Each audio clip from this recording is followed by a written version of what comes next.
Matar e roubar. Parte 2.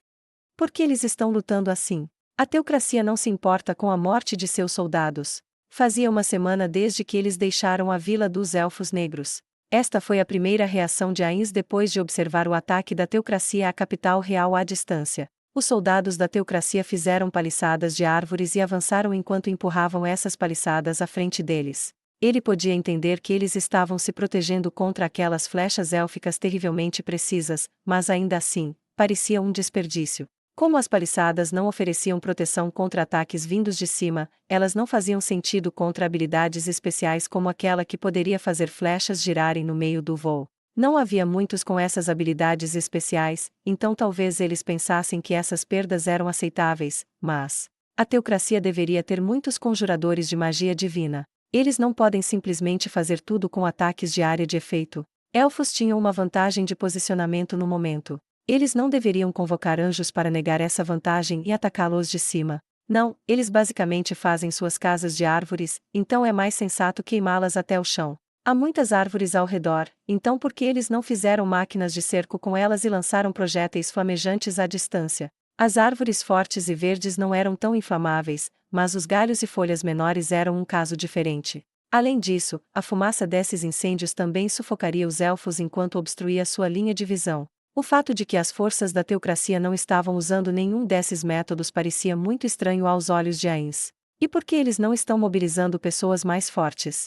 Se pessoas de nível superior semelhantes a Fruder ou Gazef estivessem aqui, elas poderiam usar feitiços muito mais fortes ou ataques mais chamativos e mudar o rumo da batalha em um instante. Não deveria haver nenhuma razão para segurá-los neste momento, certo? 1. Eu mesmo não consigo entender as ações deles, mas vocês dois conseguiram notar alguma coisa nos movimentos da teocracia? Ainz perguntou aos gêmeos, que estavam assistindo os desenvolvimentos ao lado dele. Depois de um tempo, Mare respondeu: bem, talvez eles não estejam pensando em nada. Não, de jeito nenhum é isso. Deve haver alguns comandantes ou estrategistas no exército.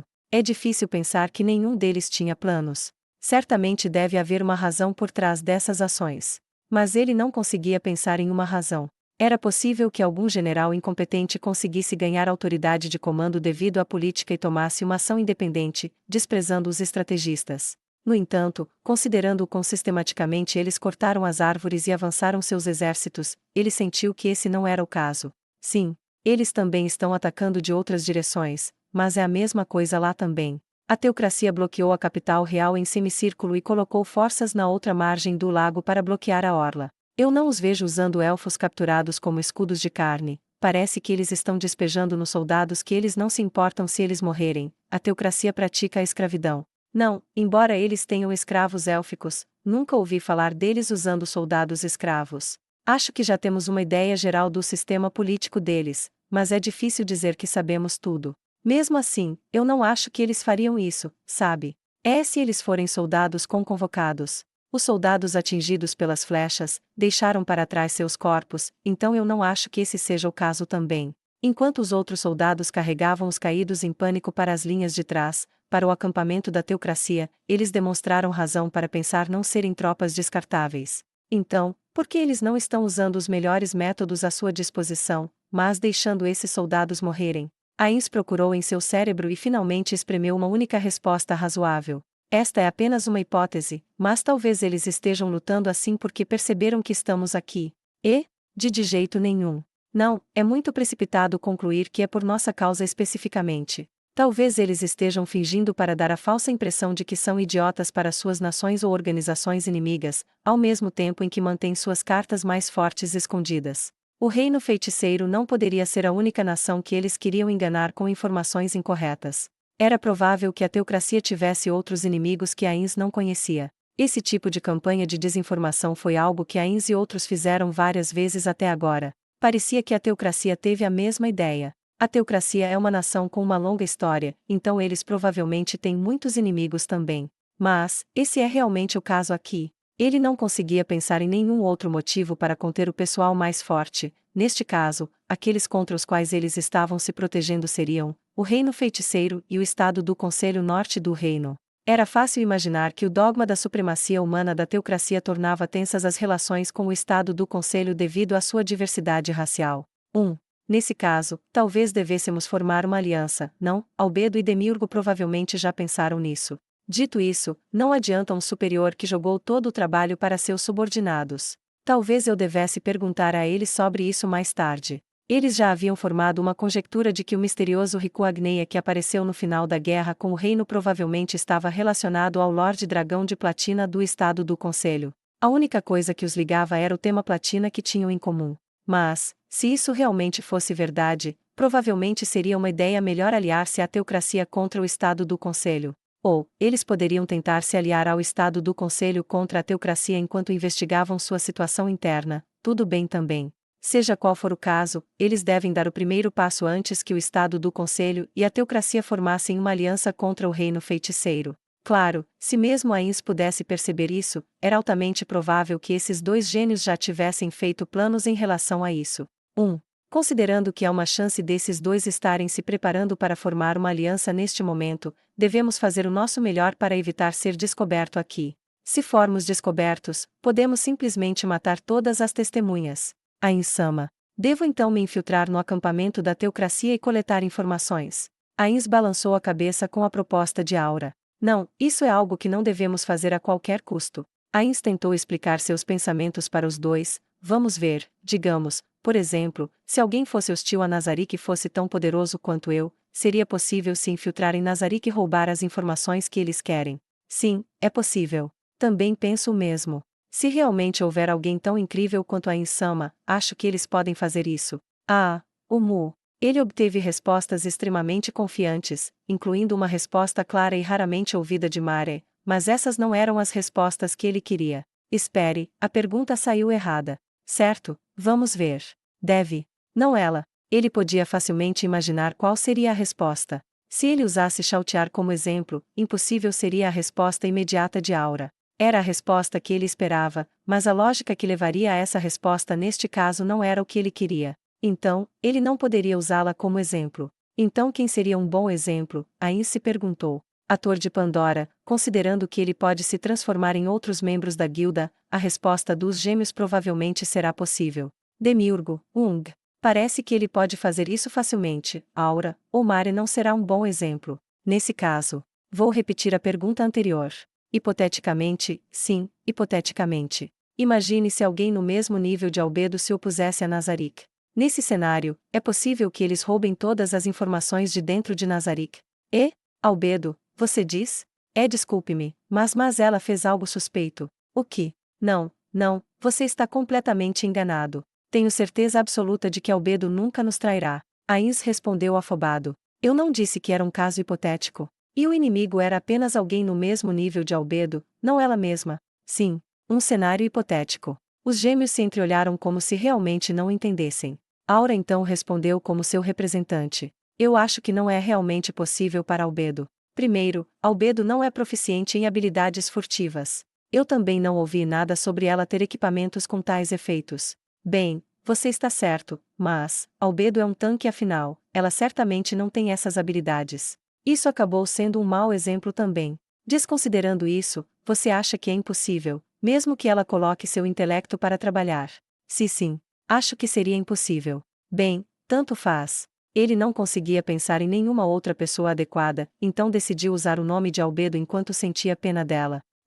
Isso mesmo. Eu acho o mesmo também. As defesas multicamadas e multitipo de Nazarick não podem ser quebradas pela força de uma única pessoa. Nesse caso, você não acha que seria o mesmo para outros lugares? Impossível. A grande tumba subterrânea de Nazarick é uma terra sagrada criada pelos seres supremos. É um lugar especial. Não há como qualquer outro lugar ser igual. Ao ouvir a proclamação confiante de Mare, Ains quase disse sim, mas suprimiu o desejo. Como uma pessoa que ajudou a criar Nazarick, os sentimentos de Mare foram uma delícia para ele, mas isso não era algo que Ains pudesse expressar abertamente nessa situação. Ele também não podia pedir a Mare para ler o humor para entender o que seu superior estava tentando dizer.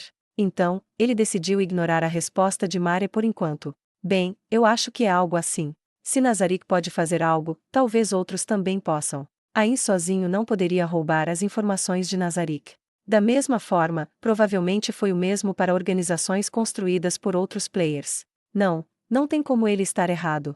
Se eles pudessem interceptar a inteligência do oponente, então o oponente poderia fazer o mesmo com eles. Eles tiveram que agir sob a presunção de que esse era o caso. Foi por isso que Ainz não enviou nenhum espião para a teocracia, pois ele podia ver dicas de outros jogadores naquela nação. A teocracia também foi um país com muita história. Se houvesse um jogador lá, eles também teriam a vantagem da experiência acumulada ao longo de todos esses anos de existência da teocracia. Havia também o fato de que eles conseguiram criar um feitiço que Ainz não tinha conhecimento, aquele que matou o prisioneiro depois que eles responderam a 3 perguntas. É claro que provavelmente chegará um momento em que teremos que fazer uma mudança reconhecendo os riscos envolvidos. Mas, duvido que a hora seja agora. Aura e Mare. Sim, responderam os gêmeos. Nós, a grande tumba subterrânea de Nazarick, somos fortes. No entanto, nunca pense por um momento que somos inigualáveis. Nunca menospreze nossos oponentes. Nunca se esqueça de coletar informações primeiro. Ouvindo outro sim dos gêmeos, Ainz assentiu. Bom, então, talvez devêssemos continuar observando a situação por mais algum tempo. A situação atual ainda não é adequada o suficiente para nossos objetivos. Eles estavam aqui para roubar da matança. Não, para ser preciso, era um pouco diferente de matar e roubar. Roubar e matar era o ato de matar um monstro que outra pessoa estava lutando, para roubar coisas como XP e outras coisas. Então, só poderia ser chamado de roubar e matar se os envolvesse atacando o país élfico ou a teocracia e os machucando no processo. Mas não era isso que Ainz estava buscando. Ele estava mirando nos itens mágicos no castelo do rei elfo. Famílias com pedigree como a realeza eram altamente propensas a ter uma coleção de itens mágicos valiosos o suficiente para corresponder ao seu status. Quanto mais valiosos eles eram, mais poderosos tendiam a ser. Seu poder pode ser considerado parte da força militar do proprietário de um certo ponto de vista. Era difícil pensar que a teocracia perderia depois de chegar tão longe. Nesse caso, todos os itens mágicos do país dos elfos finalmente acabariam em suas mãos. Mas, Ainz não podia permitir que uma nação hipoteticamente hostil aumentasse sua força militar.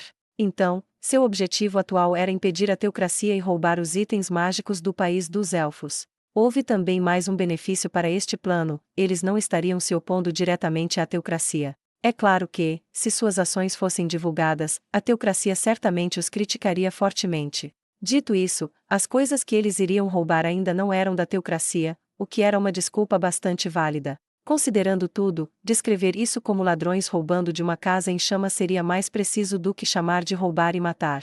Aliás, Ainz fez isso muitas vezes durante seus dias de Yggdrasil. Ele e seus amigos limparam as bases do inimigo muitas vezes, rindo quando outras guildas as encontraram vazias e enfurecidas. Foi por isso que esta foi a primeira ideia em que ele pensou. Mas há um problema. Fazer uma mudança para cá sem saber que tipo de itens mágicos o país dos elfos e seu castelo real possuíam não era uma boa ideia. Eles não deveriam presumir que havia algum em primeiro lugar.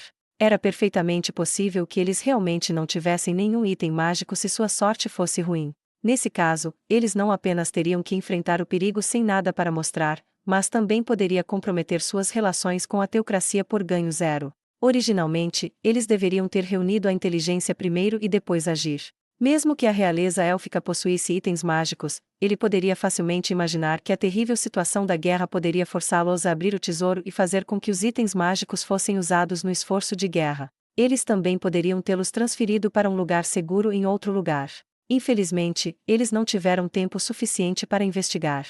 Vamos observar a situação um pouco mais e depois entrar no castelo. Seria incômodo se eles tirassem os itens mágicos antes que pudéssemos colocar as mãos neles. Eu posso persegui-los. Ah, isso é uma opção. Se Aura é quem está rastreando, não podemos ter certeza de que a outra parte não tem nenhuma habilidade como Andarilho da Floresta. Nossa melhor escolha é obter esses itens antes que eles sejam levados embora. Talvez devêssemos começar mais cedo, considerando que ainda temos que investigar onde eles estão armazenados. Agora. Sim. Devemos ir agora mesmo. Ainz olhou para o ataque da teocracia. Já faz uma semana desde que eles deixaram os elfos negros, então dependendo de como foi a conversa deles com as outras aldeias, provavelmente havia alguns elfos negros lutando lá. Ele sentiu uma pequena vontade de procurá-los, mas lembrou-se do arrependimento que sentiu por causa de sua má conduta como governante de Nazarick naquela época. Ele só deveria estar pensando no benefício de Nazarick agora. Ainz desviou o olhar do castelo para Mare. Bem, então, Mare. Dependendo da situação, você pode ter que agir como a linha de frente, como um tanque. Você não se importa, não é? Ainz confirmou uma última vez. Sim, eu está bem. Assim como a vila, a capital real também é considerada uma parte da natureza, então não há problema. Farei o meu melhor. Tanto Aura quanto Mari usavam equipamentos diferentes de seu conjunto usual, especialmente sua armadura. Aura mudou para um traje de arqueiro enquanto Mari usava equipamentos focados na defesa. Estes não foram fornecidos por Ains, mas dados a eles por Bukubuku Shagama. A qualidade também foi um pouco menor em comparação com o material normal, mas como eles foram combinados com as habilidades dos gêmeos, suas estatísticas não diminuíram muito. Eles estavam se preparando para uma missão furtiva. Talvez Ains devesse ter usado um conjunto diferente de equipamentos como os gêmeos, feito os gêmeos usarem sapatos secretos e coberto todos os rostos com uma máscara. Mas, eles não fizeram nada disso. A principal razão para Ains, cuja aparência era mais conhecida entre eles, não mudar de seu equipamento normal foi que desde que os gêmeos já haviam mudado para um equipamento mais fraco, ele decidiu que seria muito perigoso se ele próprio estivesse enfraquecido também. Depois de alguma consideração, Ains chegou a uma resposta extremamente simples: não seria bom se matássemos todas as testemunhas. E assim, eles abandonaram todos os pensamentos de se disfarçar. A armadura dos gêmeos também foi um pequeno fator nessa decisão. Mesmo sendo apenas peças de reposição, sua capacidade defensiva foi aprimorada por cristais de dados que aumentaram a defesa em troca de selar um slot de equipamento. Com a fenda da cabeça de Mare sendo a única selada, ele não poderia cobrir o rosto atrás de um capacete de qualquer maneira. Isso de lado. Esses são invertidos para os gêneros também, hein? E isso não foi tudo. Ele não pôde deixar de se perguntar por que eles receberam armaduras como essas, especialmente no caso de Mare. Mare estava vestindo algo que poderia ser chamado de armadura, mostrando muita pele e com o umbigo exposto. Alguém poderia apenas se perguntar por que alguém faria tal peça de equipamento. As estatísticas defensivas das armaduras de Yggdrasil vieram de uma combinação da qualidade, quantidade do metal e dos cristais de dados usados. Então, embora o umbigo de Mare parecesse indefeso, ele estava sendo protegido, no mínimo, pela porção de defesa do cristal de dados. Em termos reais, pode-se dizer que está protegido por uma camada de magia. Provavelmente nenhuma das pessoas comuns lutando aqui poderia sequer arranhar seu abdômen, mesmo que batessem com toda a força. Ainda assim, na mecânica de Yggdrasil, essas superfícies expostas eram mais propensas a desencadear acertos críticos. Francamente falando, não era algo para ser usado como equipamento de tanque. A armadura de aparência sombria de Albedo era como o equipamento de tanque deveria ser. Mesmo Bukubuku Shagama, embora sobrecarregada com a penalidade racial que proibia o uso de armaduras, fez coisas como equipar escudos em ambas as mãos ou usar habilidades especiais para endurecer seu corpo de barro. Então, o que ela, que era um tanque, estava pensando, quando deu essa armadura para Mare? A resposta provavelmente foi: ela não pensou em nada. Não. Ela definitivamente teria refletido seriamente sobre isso, embora não sobre sua capacidade de luta, mas sim como melhor satisfazer seus gostos. Eles são irmãos, afinal, Ains pensou, mas ele queria defender seus antigos companheiros neste caso. Originalmente, Mari e Aura eram apenas NPCs, então eles não teriam mudado de marcha por conta própria. A armadura de exposição do umbigo que Mari estava usando agora era uma mudança de traje e nunca deveria ser usada a sério. Era difícil pensar que alguém prepararia equipamentos úteis para isso. Bukubuku Shagama deve ser elogiada aqui pelo fato de que ela garantiu que o equipamento tivesse alguma utilidade, mesmo sendo apenas para moda. Por alguma razão, a imagem da irmã com um rosto sorridente, embora ela não tivesse um rosto para falar, e o irmão que parecia querer protestar sobre algo, passou pela mente de Ains.